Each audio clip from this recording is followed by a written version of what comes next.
అందరికీ good evening.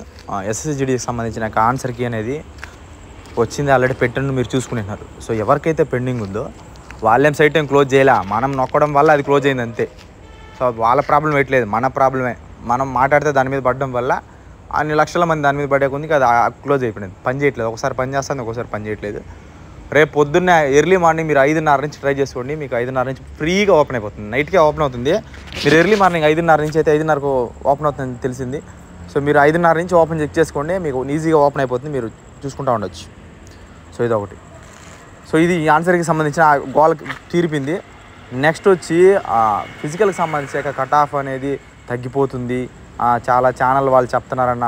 So ఈ విధంగా ఉంటుందా అని అడుగుతున్నారు. నేను ఇప్పుడు మీది 9వ నోటిఫికేషన్ మీది. సో 9 నోటిఫికేషన్ చూస్తాండా, ఈ 9వది మీది. సో మీరు కొత్తగా వచ్చింటారు కొంతమంది, సో పాత వాళ్ళకి తెలుసు మన ఛానల్ గురించి.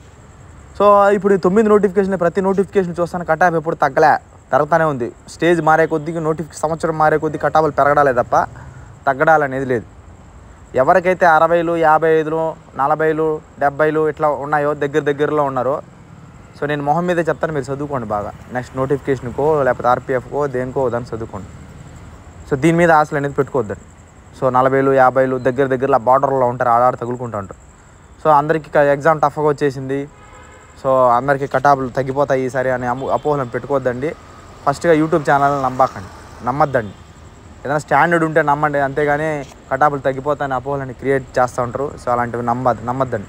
కటాఫ్లు ఎప్పుడు తగ్గే ఛాన్సెస్ అనేది లేదు, ఎప్పుడు కటాఫ్లు పెరగడాలి. సో ఎవరైతే తక్కువ మార్కులు వచ్చినారో మీరు ఖచ్చితంగా, మీరు నన్ను తిట్టుకున్నా నాకు వచ్చే నష్టం లేదు, పొగినా నాకు వచ్చే నష్టం లేదు. నేను మొహం మీద చెప్తాను. ఫస్ట్ బాగా చదువుకోండి, రన్నింగ్ ప్రాక్టీస్ చేయండి, బాగా చదువుకోండి. నెక్స్ట్ నోటిఫికేషన్ చూసుకోండి, ఆర్పిఎఫ్ కూడా చూసుకోండి. ఎప్పుడు కానీ కట్ ఆఫ్ అనేది ఫిజికల్కి సంబంధించిన కట్ ఆఫ్ అనేది 1:8 రేషియో కింద ఇస్తాడు. మామూలుగా చెప్తాం అది 1:7 తీయచ్చు, 1:9 తీసేయచ్చు. ఆ యొక్క కాంపిటీషన్ బట్టి బార్డరు జనరల్ నక్సల్. బార్డర్ అనేది ఇంటర్నేషనల్ బౌండరీలకు సంబంధించి ఆంధ్ర తెలంగాణకి ఇంటర్నేషనల్ బౌండరీలు ఏం లేవు. సో మనకు జనరల్ నక్సల్ వస్తుంది తప్ప ఇంకేటి రాదండి. తెలంగాణ జనరల్ నక్సల్, ఆంధ్ర జనరల్ నక్సల్ అన్నమాట. అందులో కేటగిరీ వైజ్ అనేది ఒక కేటగిరీలో ఎంతమంది స్ట్రెంత్ ఉన్నారు, ఎన్ని వ్యాకెన్సీస్ ఉన్నాయి, వ్యాకెన్సీస్ లిస్ట్ కూడా రిలీజ్ అవుతుంది. రిలీజ్ అవ్వగానే ఫస్ట్ అప్డేట్ ఇస్తాను. సో ఇప్పుడు ఆ లిస్ట్ ప్రకారం చూసుకొని వాడు రేషియో కింద తీస్తాడు. 1:7 అవ్వచ్చు, 8 అవ్వచ్చు, 9 అవ్వచ్చు, వాళ్ళ ఇష్టం. అక్కడ ఉన్న కాంపిటీషన్ బట్టి, మీరున్న స్ట్రెంత్ని బట్టి, మీరు క్వాలిఫై అయిన దాన్ని బట్టి లిస్ట్ అనేది తీస్తాడు. అందులో మీరు ఉండొచ్చో ఎత్తిపోవచ్చో చెప్పలేము, గ్యారంటీ లేదు ఫైనల్ లిస్ట్ వచ్చేంతవరకు, ఫిజికల్ లిస్ట్ వచ్చేంతవరకు. సో కట్ ఆఫ్లు అనేది ఎవరు ఏమీ డిసైడ్ చేయలేం. ఒక ఎక్స్పెక్టేషన్ అనేది చేయగలం. కానీ నేను లాస్ట్ నోటిఫికేషన్ కూడా నేను ఎక్స్పెక్ట్ చేశాను కొంచెం 50% వరకు, 40%, 50 కూడా కాదు, 40% అనేది కరెక్ట్ అయింది, 60% అనేది రాంగ్ అయింది. సో ఇది ఒకటి గుర్తుపెట్టుకోండి. కట్ ఆఫ్లు అనేది మనం డిసైడ్ చేయలేం. నెక్స్ట్ రెండోది ఏమంటే క్వశ్చన్ పేపర్ని కూడా క్వశ్చన్లు ఏమేమి వస్తాయో డిసైడ్ చేయలేం, అదొకటి గుర్తుపెట్టుకోవాలి మీరు. సో ఫర్ ఎగ్జాంపుల్ ఆర్పిఎఫ్కి సంబంధించిన రివ్యూ సంబంధించిన క్వశ్చన్ చెప్పండి అన్న అడుగుతున్నారు. సో క్వశ్చన్లు అనేది ఇప్పుడు ఫర్ ఎగ్జాంపుల్ ఏదో ఒక topic, simple interest, compound interest అనుకోండి. కాంపౌండ్ ఇంట్రెస్ట్లో ఒక మోడల్లో ఏదో ఒక సమ్ ఇస్తాడు, ఏదో ఒక క్వశ్చన్ ఇస్తాడు. ఆ క్వశ్చన్ ఇచ్చినప్పుడు నెక్స్ట్ షిఫ్ట్కి అదే ఉంటుందా అంటే ఆ టాపిక్లో ఎక్కడే ఒక చోట ఉంటుంది, అదే ఉంటుంది అనేది గ్యారంటీగా లేదు. ఒకవేళ అదే ఉండొచ్చు, ఒకవేళ ఉండకపోవచ్చు. మనం ఎక్స్పెక్ట్ అనేది చేయలేము. క్వశ్చన్లు కూడా మొత్తం అనేది చదవాల్సి ఉంటుంది. సో అదొకటి గుర్తుపెట్టుకోండి. ఇంకోటి ఏమంటే ఇప్పుడు నేను ఎక్స్పెక్ట్ చేసి ఆ క్వశ్చన్లు వస్తాయంటే అవి రావు. సో ఊరికే టైం వేస్ట్ అవ్వరు. నాకు వ్యూస్ వస్తాయి కానీ మీకు టైం అనవసరంగా. సో మీరు అనవసరంగా ఆ యూట్యూబ్లో చూసే బదులు మీరు కొంచెం ఏదైనా చదువుకున్నారంటే ఒక 2 క్వశ్చన్లు తగులుకుంటాయి. సో మీరు చదువుకునేటి. సో ఇప్పుడు నేను ఎవరో ఒకరు మన సబ్స్క్రైబర్లు ఎవరో ఒక 5-6 మందికి ఎగ్జామ్ అయిపోయిన తర్వాత ఒక 5-6 మందికి చెప్తే వాళ్ళు వద్దన్న క్వశ్చన్లు రాసి మరీ పెడతారు. పాపం మన వాళ్ళు మంచి వాళ్ళు రాసి మరీ పెడతారు. ఆ క్వశ్చన్లు తీసుకొని మీకు నేను చెప్తాను, ఏముంది ఈ క్వశ్చన్లు వచ్చినాయి. ఆ రాసినోడు కొన్ని క్వశ్చన్లు గుర్తుంటాయి, కొన్ని క్వశ్చన్లు గుర్తుండవు. నేను చెప్పే ప్రతి మాట నిజం, మీరు నమ్మినా నమ్మకపోయినా మీ ఇష్టం. ఇంకా సో ఇప్పుడు గుర్తుండే క్వశ్చన్లు తను చెప్తాడు. ఆ క్వశ్చన్ నేను తీసుకొచ్చి మీకు చూపిస్తాను. ఈ క్వశ్చన్లు వచ్చినాయి. నెక్స్ట్ అదే షిఫ్ట్కి ఆ క్వశ్చన్లు ఉంటాయంటే ఒక క్వశ్చన్ కూడా ఉండదు. సో ఆ టాపిక్లో క్వశ్చన్స్ ఉంటాయంటే ఆ టాపిక్లో ఎక్కడో ఉంటాయి. అది ఎగ్జాక్ట్గా అదే ఉంటుందా ఉండదా అనేది గ్యారంటీ లేదన్నమాట. సో టైం వేస్ట్ వ్యాపారాలు ఇవంతా. మీరు పూర్తిగా చదువుకున్న కాడికి మీరు ఏదైతే కాన్సన్ట్రేట్ బాగా చదువుకున్నారో ఆ టాపిక్లో బాగా ఎక్కువ రివిజన్ అనేది మీరు చేయాల్సి అనేది ఉంటుంది. ఆర్పిఎఫ్కి సంబంధించి కావచ్చు, లేకపోతే జీడీకి సంబంధించి కావచ్చు, ఏదైనా సంబంధించి కావచ్చు. So normalization next third point. So ఇలాంటివన్నీ ఈ పరిస్థితిలో ఈ క్వశ్చన్లు, ఈ టాపిక్లో ఈ క్వశ్చన్లు వచ్చాయని అది తప్పు. అసలు ఆ విధంగా కూడా రాదు. సో మనం డిసైడ్ చేసేట్టుగా ఉంటే అందరూ టాపర్లు అయిపోతారు అన్నమాట. అదొకటి గుర్తుపెట్టుకోండి. నార్మలైజేషన్ మార్క్స్ ఏ విధంగా పెడతాయంటే ఒకటి మీ అదృష్టాన్ని బట్టి ఉంటుంది. ఎందుకు అని అంటే నార్మలైజేషన్లో పెరిగినోడికి జాబులు వస్తాయి కొంతమందికి. ఎంతోమందిని చూసాను నేను ఆ విధంగా, వందలు కాదు వేల మందిని చూసేసాను. మన ఛానల్ తక్కువే, సబ్స్క్రైబర్లు తక్కువే, కానీ నేను ఎక్కువ కొంచెం ర్యాష్గా మాట్లాడతానని చెప్పి కొంతమంది సబ్స్క్రైబర్లు చేరి అంతే. కానీ చాలామంది నేను చూశాను, మాట్లాడాను, వందల వేల మంది నార్మలైజేషన్లో మార్కులు వచ్చిన వాళ్ళు, జాబ్ వచ్చిన వాళ్ళకి కొలలు. సో అదృష్టం బట్టి అక్కడ ఉంటుంది. రెండోది ఏమంటే, ఒకటి అదృష్టం అయితే, రెండోది మీరు ఎన్ని క్వశ్చన్స్ అటెంప్ట్ చేశారు, మీరు అటెంప్ట్ చేసిన క్వశ్చన్స్ని బట్టి మీరు ఎన్ని మిస్టేక్స్ తక్కువ పెడితే, క్వశ్చన్స్ తక్కువ అటెంప్ట్ చేసింది, మిస్టేక్స్ తక్కువ పెట్టి రైట్లు కానీ ఎక్కువైపోతే మీకు అనేది నార్మలైజేషన్ అనేది ఎక్కువ మార్క్స్ అనేది పెరుగుతాయి. నెక్స్ట్ మూడోది వచ్చి, సో మీ యొక్క ఎగ్జామ్ అనేది హార్డ్గా వచ్చిందా, మీడియంగా వచ్చిందా, సింపుల్గా వచ్చింది, మీ యొక్క హార్డ్నెస్, పేపర్ యొక్క హార్డ్నెస్ని బట్టి కూడా మీకు నార్మలైజేషన్ మార్క్స్ అనేది పెరుగుతాయి అన్నమాట. సో ఈ 3 రకాల వర్షన్లలో మీకు నార్మలైజేషన్ మార్క్స్ అనేది పెరుగుతాయి. వాడు ఫిజికల్ లిస్ట్ రిలీజ్ చేసేటప్పుడు నార్మలైజ్డ్ అయిన తర్వాతే నీకు ఫిజికల్ లిస్ట్లో నీ పేర్లు వస్తాయన్నమాట. సో అది నార్మలైజేషన్ నాకు పెరుగుతాయా, నీకు పెరుగుతాయా, లేకపోతే ఇంకోటి పెడతాయా, లేదు ఇంకోటి పెరుగుతా, ఎవరికి తెలియదు, ఎవరు పెరుగుతుందో మనకు తెలియదు. పెరిగేదైతే పెరుగుతాయి ఖచ్చితంగా. 10 పెరుగుతుంది, 18 పెరుగుతుంది, 23 వరకు, 24 మార్కుల వరకు పెరుగుతాయి. కానీ ఎవరెవరికి పెరుగుతుందో ఎవరికి తగ్గిపోతుందో తెలియదు.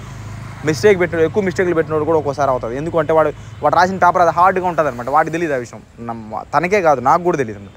మనం రాసే క్వశ్చన్ పేపరు మనం బాగా చదివి ఉంటే మనకి ఈజీగా కనబడుతుంది, మనం ఏం చదువు రాకపోతే మన హార్డ్గా కనిపిస్తుంది అనమాట. సో వాళ్ళు ఇచ్చిన ప్యాటర్న్ ప్రకారం వాళ్ళు చూసుకుంటారు.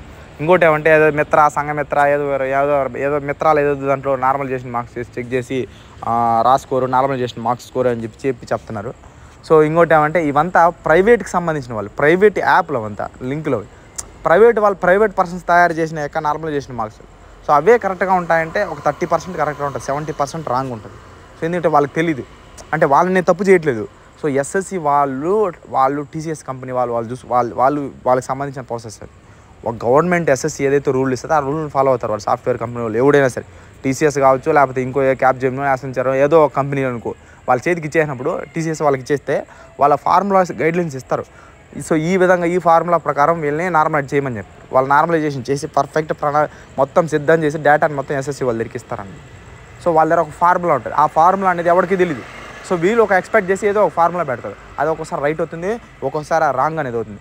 ఇన్ఫర్మేషన్ కావాలంటే తెలుసుకోవచ్చు, ఎవరినో ఒక అడగచ్చు, రిజల్ట్ ఎప్పుడు వస్తుందో చెప్పచ్చు, ఫిజికల్ ఎప్పుడు కండక్ట్ చేస్తారో చెప్పచ్చు, కానీ కట్ ఆఫ్లు ఎప్పుడు డిసైడ్ చేయలేం. అలాంటి ఆ ఇన్ఫర్మేషన్ బయటికి రాదనమాట. ఎంత కట్ ఆఫ్లో పోతుంది అనేది దాన్ని ఎవడో మనం డిసైడ్ చేసి చెప్పలేమన్నమాట. నార్మలైజేషన్లో ఎన్ని మార్క్స్ పెరుగుతుంది అనేది లాస్ట్ యొక్క నోటిఫికేషన్ యొక్క కట్ ఆఫ్లను చూసి లాస్ట్ పెరిగిన మార్కులను బట్టి డిసైడ్ చేసి నేను ఆ ఎక్స్పీరియన్స్తో నేను చెప్తున్నానే తప్ప ఈసారి ఎలా పెరుగుతుందని కూడా నేను చెప్పలేను, ఎవడు చెప్పలేమని. సో అదొకటి గుర్తుపెట్టుకుని, ఈ పాయింట్లన్నీ గుర్తుపెట్టుకుని ఎవరికైతే తక్కువ మార్కులు వచ్చినాయో మళ్ళీ అది పదే చెప్తున్నా, బాగా చదువుకొని బాగా ప్రాక్టీస్ అనేది చేసుకోండి, మళ్ళీ చదవండి. నెక్స్ట్ నోటిఫికేషన్ ఎలాగో సెప్టెంబర్లో ఉంది కాబట్టి బాగా చదువుకోండి. 50,000 60,000 వచ్చింటాయి వీళ్ళు బాగా. ఎందుకు చదవమని చెప్తున్నానంటే, సో నేను ఇప్పుడు మీకు వచ్చేస్తుంది అన్నట్టు అది రాలేదనుకో చాలా బాధపడతారు అన్నట్టు. అదే రాలేదనుకో వాళ్ళు వచ్చినా కూడా ఎక్కడో కొంత తగులుకున్నా మీరు హ్యాపీగా ఫీల్ అవుతారు. మీరు కంటిన్యూస్ చదువుకుంటానంటే ఎక్కడో చోట తగులుకుంటారు, ఏదో దాంట్లో ఈ జాబ్ కాకపోతే ఇంకోటి కాకపోతే ఇంకోటి ఏదో దాంట్లో తగులుకుంటారు. మధ్యలో నాకు ఈ మార్కులు వచ్చినాయి కదా, నాకు జాబ్ వచ్చేస్తుందిలే అనే కాన్సెప్ట్తో మీరు చదువు మనం పక్కన పెట్టినారంటే, ఒక నెల రోజులు మూల పెట్టినారంటే చదువు మళ్ళీ ఫస్ట్ నుంచి స్టార్టింగ్ ఏబీసీడీలు గుర్తుండవు అనమాట. చదువు అలాంటిది అనమాట. నువ్వు చదివినంతసేపే మూమెంట్లో ఉంటావు, ఎప్పుడైతే దాన్ని వదిలేస్తావు ఒక నెల రోజుల్లో మళ్ళీ మైండ్లో కూడా ఎక్కదు అనమాట. సో అది నువ్వు గుర్తుపెట్టుకొని ఎప్పుడైతే 50,000 60,000 40,000 ఒక 75 80,000 మధ్య లోపల ఉంటారు చూడు, వీళ్ళందరూ దయచేసి అందరూ బాగా చదువుకోండి. సో నేను చెప్పింది కొంచెం కష్టంగా అనిపించినా, ఇబ్బందిగా అనిపించినా అది మీకోసమే. అది మీకు ఇప్పుడు ఇబ్బంది అనిపిస్తుంది, కానీ పోన్ నేను కనెక్ట్ అవ్వడం లేట్ అవుతుంది. కనెక్ట్ అయిన తర్వాత మీరు ఆలోచిస్తారు, ఆ రోజు అన్న చెప్పింది కరెక్ట్గా అనిపిస్తుంది. సో నేను ప్లీజ్ సబ్స్క్రైబ్ చేయండి ఫ్రెండ్స్, సపోర్ట్ చేయండి ఫ్రెండ్స్. ఇవన్నీ మన వల్ల అవుదన్నమాట. ఫ్రాంక్ అవుతుందా కాదా, చేస్తారా చేయరా, ఈ కాన్సెప్ట్ అన్నమాట. సో అది గుర్తుపెట్టుకొని బాగా చదువుకోండి. తక్కువ మార్కులు వచ్చిన వాళ్ళు కట్ ఆఫ్లు అనేది పెరుగుతున్నాయి కానీ తగ్గే ఛాన్స్ అనేది ఉండదు. సో ఇది వీడియో, నచ్చితేనే సబ్స్క్రైబ్ చేయండి, నచ్చకపోతే చేయొద్దండి. థ్యాంక్ యూ, జై హింద్.